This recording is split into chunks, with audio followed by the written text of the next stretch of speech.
Ens podries dir alguns avanços importants sobre estudi d'autisme?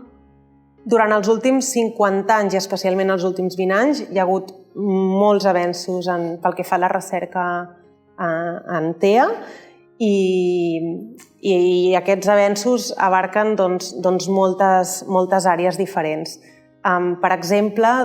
avui en dia sabem que dins del TEA hi ha una simptomatologia que és central